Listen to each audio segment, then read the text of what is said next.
जी आपने बहुत अच्छा गाइड किया है and it will be really fruitful for the people who are listening us on this platform. अच्छा,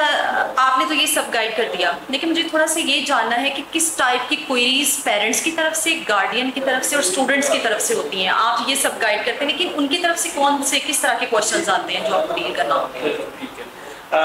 इसमें जी मैं 3 कैटेगरीज में इसको रखना चाहूँ। क्वेश्चंस आपने पूछा जी बताइए। 3 तरह के जो क्वेश्चंस आते हैं वो ये होते हैं। First of all first category में आते हैं कि जी if you go to this university और this place of any country, तो क्या वहाँ पे हमारे जो स्टूडेंट जा रहा है उसके लिए जॉब अपॉर्चुनिटीज अवेलेबल होंगी या नहीं होंगी। अच्छा। सेकंड कैटेगरी वो आती है जब वो पूछते हैं कि जी अगर जॉब अपॉर्चुनिटीज अवेलेबल होंगी तो वहाँ पे वर्किंग वेज जो है वो उस एरिया की या उस रीजन की क्या है। आइदर हमारा जो बच्चा जा रहा है, जो हमारी फैमिली में से जो भी पर्सन जा रहा है, आइदर वो अपनी वहाँ की फीस वगैरह और लिविंग वगैरह मैनेज कर पाएगा या नहीं। और थर्ड कैटेगरी, जिस तरह मैंने जिक्र किया था, मैं 3 कैटेगरीज में इसको डिवाइड करूंगा। थर्ड कैटेगरी क्वेश्चन की गार्डियन की तरफ से या स्टूडेंट की तरफ से ये होती है कि जी university passing ratio, university burden student के ऊपर कितना रखती है, ताकि क्या उसके पास इतना टाइम होता है कि वो अपनी स्टडीज के साथ अपनी अर्निंग को भी प्रायोरिटाइज कर सके। बिकॉज पाकिस्तान से, और हमें बिल्कुल आइडिया है कि पाकिस्तान से बहुत ज़्यादा लोग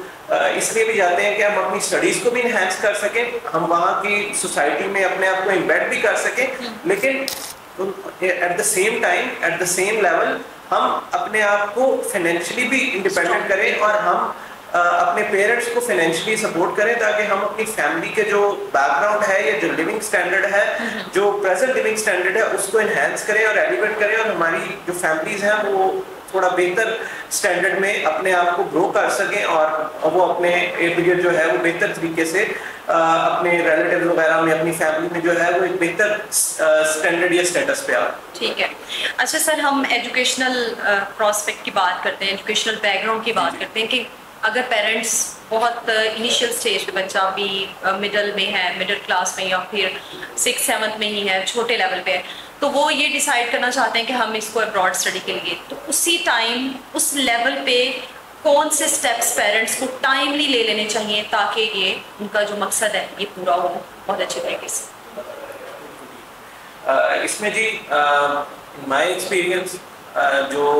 आपने बात की 6th-7th के अराउंड, आप बिल्कुल स्टेप्स ले सकते हैं। कोशिश ये करें कि मेरी हर स्टूडेंट के गार्डियन को, पेरेंट को रिकमेंडेशन ये होती है कि always choose an English speaking country. उसकी वजह क्या होती है कि व्हेन यू गो देयर, तो आपने वहाँ जाके पढ़ाई के साथ साथ, पढ़ाई तो ठीक है, आपकी जो स्टडीज़ हैं वो हो सकता है कि इंग्लिश में हो, बट जब आप सोसाइटी में जाएंगे, जब आप माशरे में जाएंगे, तो if that is not English speaking, तो आप वहाँ पे आपके लिए अर्निंग अपॉर्चुनिटीज़ शायद लिमिटेड भी नहीं, बहुत इम्पॉसिबल हो जाएगी। So you are not being able to speak their language and मैं सिर्फ एक ही क्वेश्चन पूछता हूँ कि जी who will hire you if you are not speaking their language. So आप इंग्लिश स्पीकिंग कंट्रीज चूज करें, उसमें यूके हो जाता है, यूएसए हो जाता है, कनाडा है, ऑस्ट्रेलिया है। So we have a whole host of options जो कि इंग्लिश स्पीकिंग कंट्रीज हैं। तो जैसे आपने पूछा कि क्या बेहतरी हो सकती है, तो 6th-7th से स्टूडेंट की जो इंग्लिश स्पीकिंग एबिलिटीज हैं उनको इन्हेंस करना शुरू करें, उनको इंक्रीज करना शुरू करें। As religious person from a religious background, मैं ये कभी भी रिकमेंड नहीं करता कि the children should start watching English movies or something like that, but अपनी वो इंग्लिश improve करने के लिए they can always listen to Islamic documentaries, Islamic movies as well, and they can always try to read the Quran or read Quranic translation in English, verses in English, so उनकी English improve हो। और मैं sports lover भी हूँ, तो मैं उन्हें ये भी कहता हूँ कि अगर आपके बच्चे जो है वो स्पोर्ट्स को देखना पसंद करते हैं, तो